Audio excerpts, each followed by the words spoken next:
La majorité des personnes qui veulent immigrer vers le Canada se retrouvent toujours confrontées à plusieurs problèmes. Je vais vous citer deux problèmes par exemple.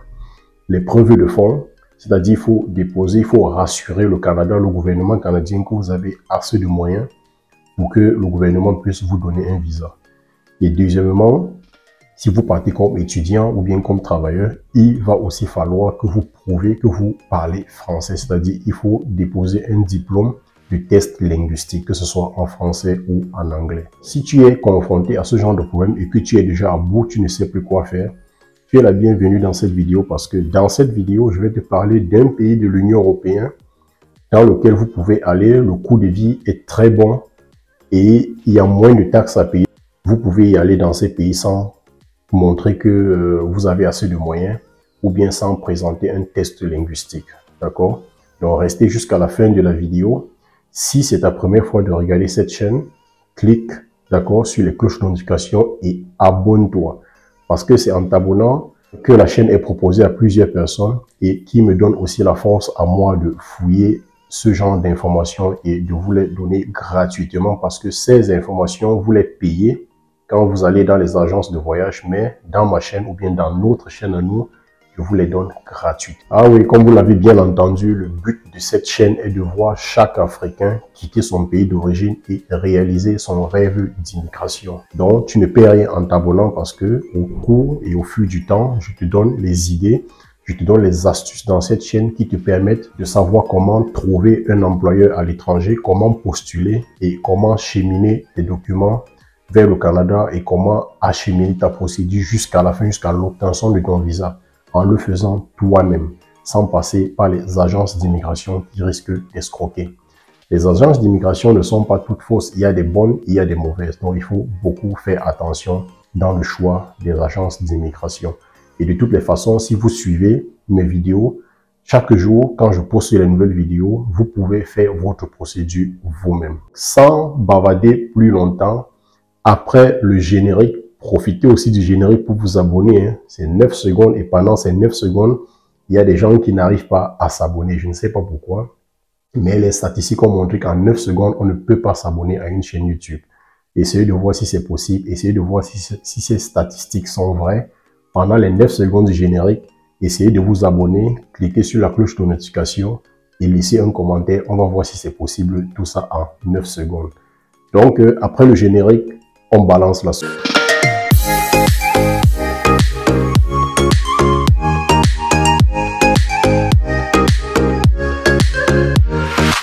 Donc, pour tous ceux qui ont les problèmes que j'ai suscités avant le générique, aujourd'hui, je vais vous parler du Luxembourg. On va faire une comparaison entre l'immigration luxembourgeoise et l'immigration canadienne.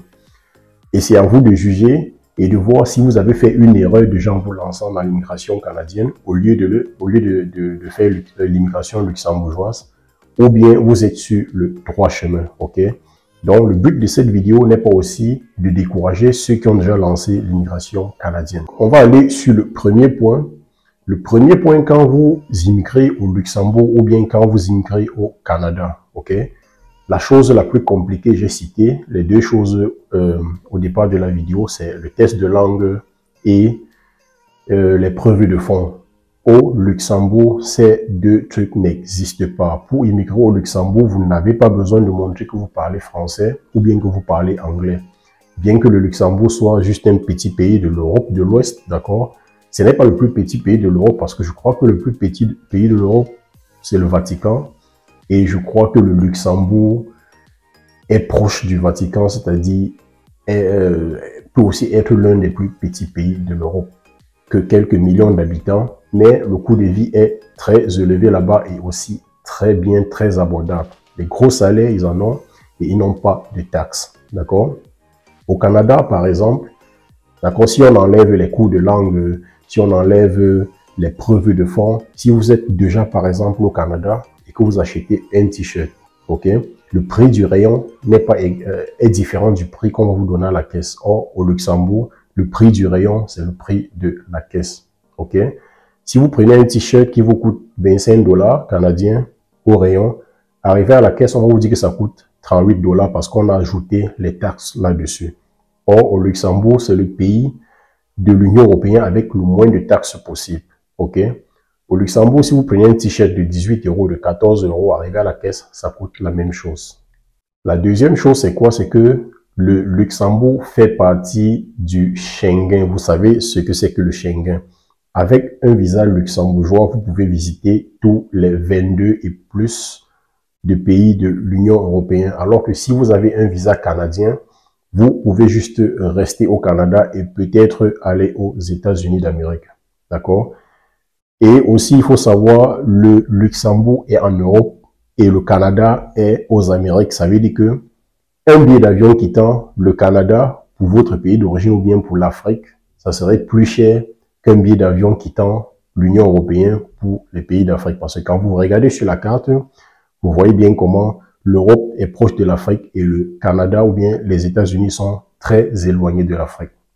J'ai eu à payer des billets d'avion à 1500 $ canadiens quittant le Canada pour le Cameroun, mon pays d'origine. Or, quand je quitte l'Union européenne pour le Cameroun, quel qu'en soit le pays, les billets varient entre 800 et 600 euros. Autre chose, pourquoi je conseille beaucoup le Luxembourg aux gens, c'est parce que au Luxembourg, que vous soyez étudiant, que vous soyez travailleur, que vous soyez chômeur, les transports en commun sont gratuits au Luxembourg. OK? Vous ne déboursez pas un centime, vous ne déboursez aucun centime pour payer le transport en commun. Ça veut dire que si vous allez d'un point A à un point B, vous entrez dans le bus, vous vous asseyez tranquillement et quand vous arrivez là où vous partiez, vous descendez. Or, au Canada, il faut payer tous les trajets, soit vous payez la carte du mois, soit vous payez la carte de la journée ou la carte de la semaine ou bien pourquoi pas la carte de l'an et tout ça coûte beaucoup d'argent. Donc, on peut vous dire que ceux qui ont des petits budgets, ceux qui n'ont pas des grandes familles, d'accord, qui peuvent débourser des millions pour les envoyer au Canada, vous pouvez vous focaliser sur le Luxembourg et arriver dans un pays où on peut vivre à moindre coût. Parce que si vous regardez le transport en commun, vous économisez déjà cet argent, ça peut vous faire beaucoup d'économies et en fin d'année, vous pouvez réaliser une très grande chose avec cet argent. Et au niveau de la procédure du voyage, carrément, en 4 mois ou en 6 mois maximum, vous pouvez vous trouver au Luxembourg. Or, au Canada, c'est différent parce que rien que pour faire le test linguistique, vous pouvez être sur une liste d'attente de 6 mois, d'accord? Et non seulement après avoir payé le test linguistique, vous devez être sur une liste d'attente.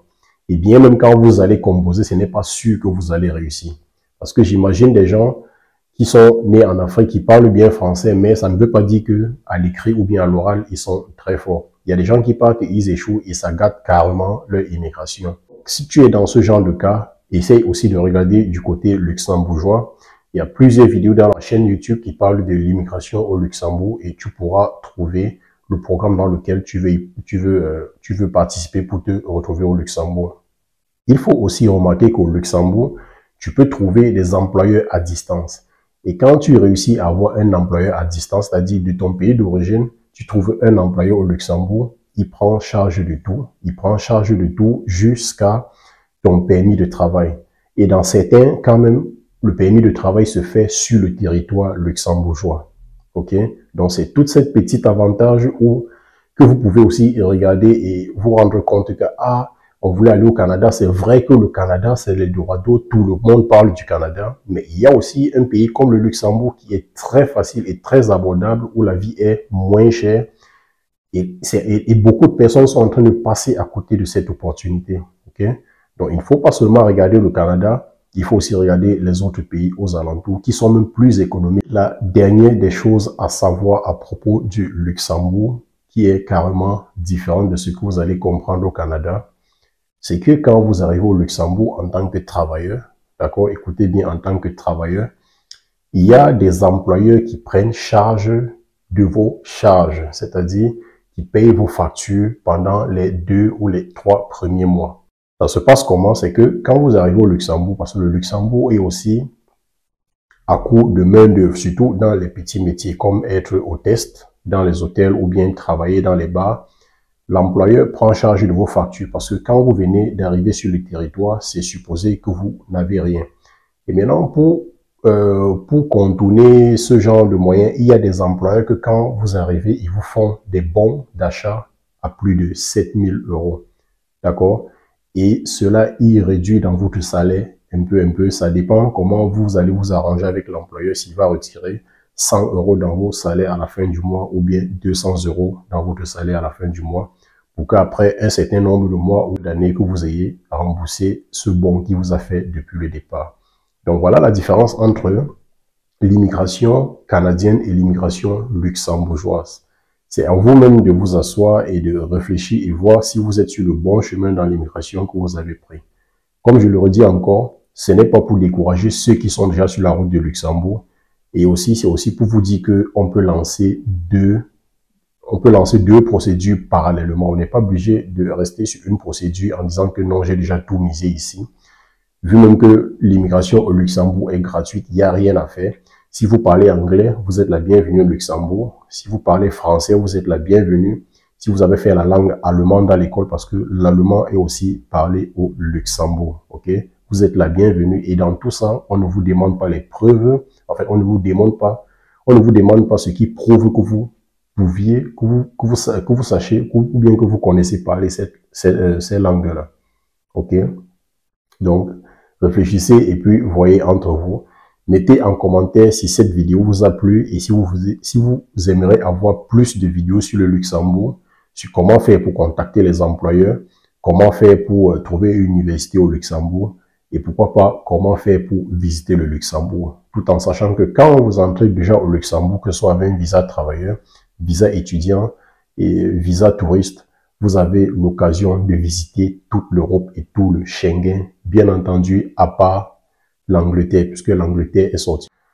Donc, je reste à vos bouches, j'attends vos commentaires. On se dit à plus pour une nouvelle vidéo.